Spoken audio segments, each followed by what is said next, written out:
Devocional de la Iglesia El Gran Yo Soy por el pastor Eduardo Pérez.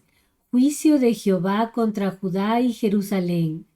Porque he aquí que el Señor Jehová de los ejércitos quita de Jerusalén y de Judá al sustentador y al fuerte, todo sustento de pan y todo socorro de agua. Isaías 3:1. Lectura bíblica. Isaías 3 del 1 al 26. Como hijos de Dios, debemos analizar en quién está nuestra confianza, si en el Señor o en las cosas de este mundo, porque así como Dios tuvo que quitar todo aquello en lo que estaba la confianza del pueblo de Israel, Él quitará las cosas efímeras y los ídolos en los que hemos puesto nuestra confianza. Por la dureza de nuestro corazón, Dios tiene que obrar. Así que como sus hijos debemos aprender a tener un corazón limpio, que desee servir al Señor y darle gloria. No nos dejemos engañar por las corrientes de este mundo, ni busquemos las cosas de la tierra. Todo lo que el mundo nos ofrece es efímero, pero la gracia de Dios y las cosas de arriba son eternas. En la porción anterior de la palabra de Dios, pudimos ver que el profeta reprende fuertemente la idolatría del pueblo y anuncia el juicio divino. Isaías declaró la acusación formal del Señor contra el pueblo de Dios, ya que ellos habían desviado su mirada del Señor. Se habían dejado contaminar por las religiones paganas y practicaban la idolatría. También esta sección describe las condiciones durante el día del Señor en el futuro. Aunque algunos elementos se ajustan a la experiencia de Judá en el cautiverio babilónico, la intensidad del juicio aquí predicho no habría podido cumplirse en ese tiempo. El período de la tribulación antes del regreso de Cristo será el cumplimiento de estos juicios aterradores.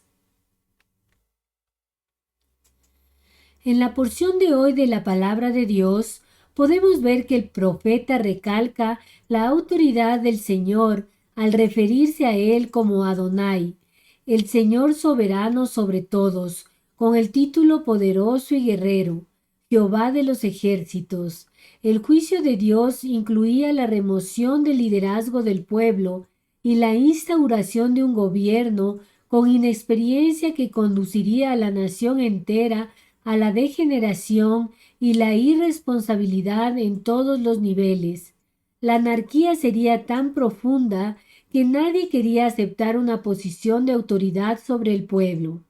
La caída de Jerusalén solo fue un cumplimiento parcial de esta profecía. El cumplimiento final aguarda el tiempo antes de la segunda venida de Cristo. La raíz del problema del pueblo de Dios era su rebelión abierta contra el Señor. El pueblo pecó sin vergüenza y no se esforzó ni siquiera en ocultarlo. También el profeta hace un símil del pueblo de Dios con sus mujeres.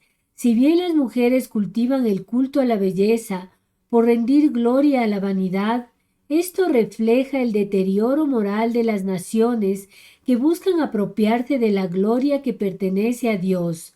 En lugar de hacer hincapié en las apariencias y las actividades externas, las hijas de Dios deberían cultivar la belleza interna de un espíritu afable y apacible. Asimismo, el pueblo de Dios debía entender que lo que importa es su corazón y su deseo de agradar y glorificar a Dios, que su gloria no está en sus posesiones o su belleza, sino en la gracia y la misericordia de Dios.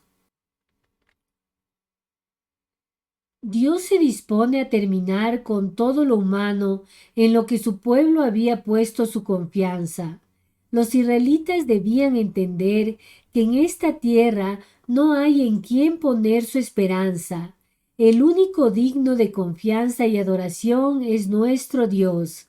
Por esto, el juicio de Dios caerá sobre Jerusalén y toda Judá, ya que ellos se hallaban en un estado de desprecio al Señor, lo cual provocaba que la ira de Dios caiga sobre ellos.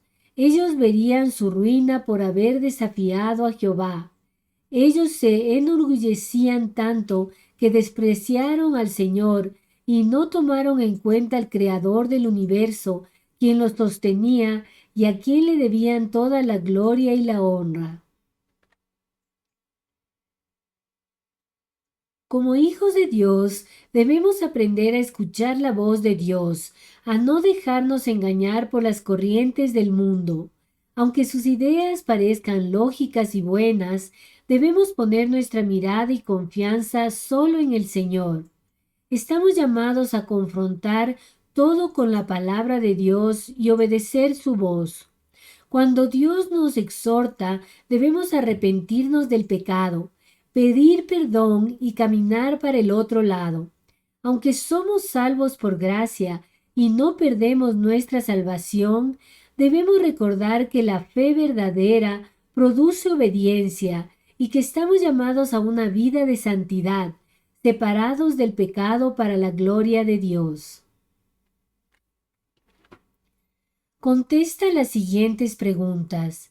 ¿El juicio de Dios incluía la remoción del liderazgo del pueblo? ¿Esto es verdadero o falso?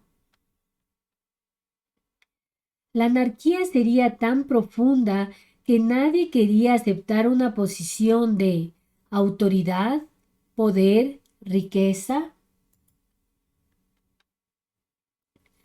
La raíz del problema del pueblo de Dios era su rebelión abierta contra el Señor. ¿Esto es verdadero o falso? El pueblo pecó sin vergüenza y no se esforzó ni siquiera en mentir, ocultarlo, publicarlo. Dios se dispone a terminar con todo lo humano en lo que su pueblo había puesto su confianza. ¿Esto es verdadero o falso? Oremos. Señor mi Dios, gracias te doy por tu inmenso amor, por tu misericordia derramada en mi vida. Señor, te pido perdón por mis pecados, por desobedecer tus mandamientos. Señor, límpiame de toda maldad.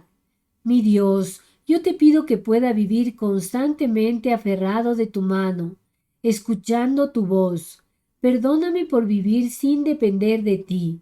Ayúdame a caminar cada paso de tu mano.